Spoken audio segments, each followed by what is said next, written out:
So ito na nga mga idol, bakbakan na naman po ito, MTB Open at ang may dala po ng ating camera ay si Marky Burak. Nakikita po natin sa harap ay tumatrang po si Bunyel ng Flare Up at nasa likod po si Arkin Medrano, nagbabasa na ng kita.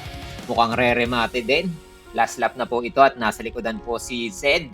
At ganun din po ang isa nating big gun, si Dave Roa. Tingnan po natin kung sinong unang aangat sa malalakas na ito mga idol.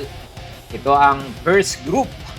Sila ay breakaway mga idol. Last lap na MTB Open sa Ibaan Criterium Race. Ito nga pala mga idol, ang ating po ditong mga bagong sibol ay si Arkin Medrano na kay-team na Tarlac na jersey na black na may red. At si Dave Roa naman po ay isang big gun na rin. Veterano na po sa mga Criterium Race, mga karera, naka-green na bike at green na jersey. Bumangat na po si Marky Burak. Naiwan po ang first group na nag-breakaway. Ayan na po, nagkakabanatan ang nasa unahan pong ito ay inaabutan na. Siya ay isa sa mga nahuhuli. Inaabutan na ng first group. Dire-diretso po ang banat ni Idol Marky Burak. Mukhang walang makasunod. At may bumubutot pala, may bumubuntot. Tingnan natin mga idol, pag lumapit-lapit pa ng kaunti sa camera, sino po kaya itong sumusunod? Bagong sibol po kaya ito o si Idol Dave? Okay, si Arkin Medrano mga idol, sumasabay sa ating veterano. Tatagos kaya? Tatagos kaya ang ating bagong sibol na si Arkin Medrano from Bawan, Batangas?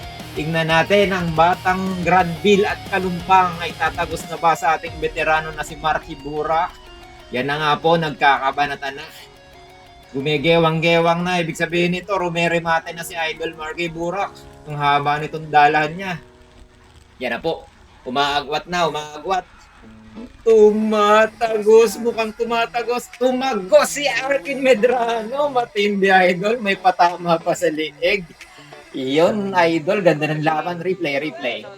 Na po, kita natin, Marky Burak nasa unahan, pumipilit, tumagwat hanggang naubusan, nabitin si Idol. Tumagos pa ang ating idol na si Mark at si Arkin Medrano na sinundan naman ni Marky.